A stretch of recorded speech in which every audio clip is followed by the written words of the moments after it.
Welcome back everyone.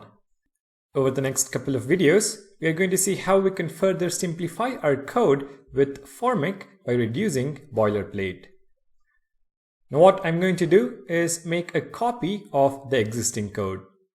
That will allow us to make a before and after comparison when we are done refactoring. So in the components folder, I'm going to create a new file called oldYouTubeForm.js.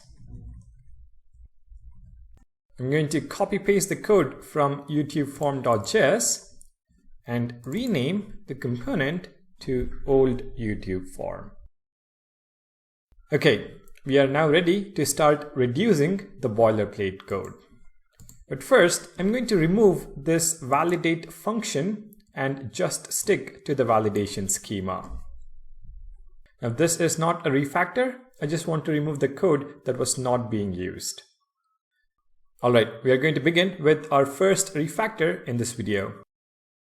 If you take a look at the three form fields, we can see that three props are sort of similar across the three fields.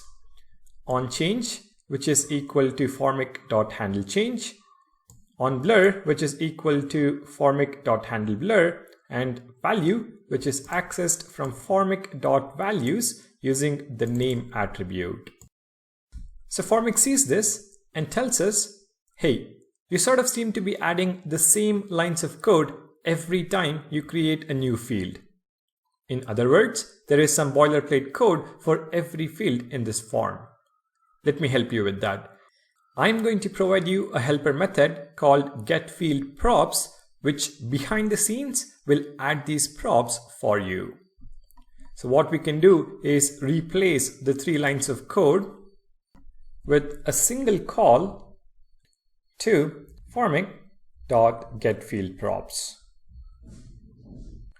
To this method, we pass in one argument, which is the name of the form field. For our first field, the string name is the name attribute. Let's specify that. Also, for this helper method, we need to add the spread operator. Let's now do the same for the two form fields as well. So replace the three lines with a single call to getFieldProps, passing in the name attribute, email, and finally channel. And that pretty much is our first refactor. Let's test it out in the browser. First, the validation seems to work. Let's enter some values. And that works as well. Submit the form. And that seems to work as well. So that is the getFieldProps Formik method, which saves us from adding the boilerplate code. We have replaced three lines for each form field with one line. If there were 10 fields, we would essentially be replacing 30 lines with just 10 lines. So we are off to a good start. But Formik just doesn't want to stop helping us.